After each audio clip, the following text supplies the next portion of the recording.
কখনো আমাদের সাথে কখনো কারোর সাথে আপাকে খারাপ ব্যবহার করতে দেখি নাই।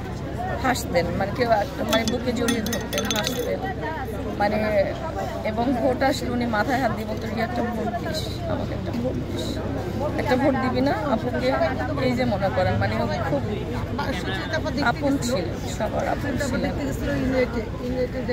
কি বলবো, আমার বাবা মারা গেছেন এই আজকে 22 দিন হলো, আমার আব্বু মারা গেছেন। আমারও মানসিকতা ভালো নাই। আসছি আপাকে শেষ দেখা হয়তো যদি ভাগ্যে থাকে আমাদের, যদি দেখায়।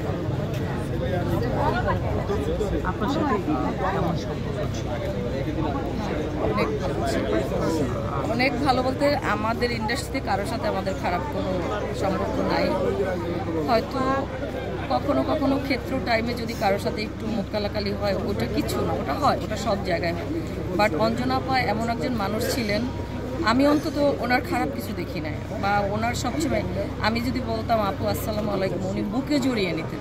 এটা অনেক নায়িকারাই করেন না, কিন্তু মনে করেন ওনার ভিতরে এই জিনিসটা ছিল না কখনো। মানে সবাইকে যে আসতো সবাই মানে হাত নাড়িয়ে নাড়িয়ে ভালো আছিস তো, ভালো আছিস তো, বুকে জড়িয়ে ধরতো। হ্যাঁ, এই যে মানে খুব আপন ছিল সবাই। আপুর সাথে ওভাবে ওরকম আমি তো অনেক ছোট, অনেক পরে আসা হয়েছে। আপুর সাথে কখনো একসাথে শুটিংও করিনি। আপুর সাথে ক্লোজ হয়েছে এই ইলেকশন থেকেই। মনে করেন যে আমি যখন প্রথম সাকিব ভাই থাকা অবস্থায় ভোটার হই, তখন থেকে আপুর সাথে মনে করেন যে হেসে খেলে কথা, এই আর কি বলবো, বেশি কিছু বলার তো নাই।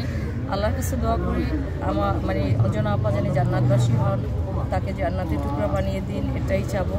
দর্শক আপনারাও সবাই দোয়া করবেন আপু জানি জান্নাতবাসী হন। একসাথে তারা তো অনেক কাজ করেছেন, অনেক শুটিং করেছেন।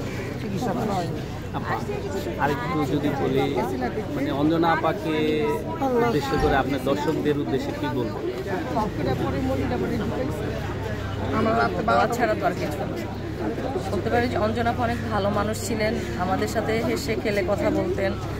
এবং আমি চাই সারা দেশবাসীর মানুষের কাছে যে আপার জন্য সবাই দোয়া করবেন, আপা জানি জান্নাতবাসী হন, তাকে জানি জান্নাতের ফুল বানিয়ে দেন, এটাই আমরা চাইবো। কারণ আমরা শিল্পী মানুষ খারাপ বলে আমাদের, ঠিক আছে, শিল্পীরা ভালো না, জাহান্নামে যাবে, অনেক কিছুই বলে শিল্পীরা, মানে শিল্পীদের ক্ষেত্রে অনেক কিছু বলা হয়, কিন্তু কে ভালো কে মন্দ সেটা তো একমাত্র বিচার করার মালিক সৃষ্টিকর্তা।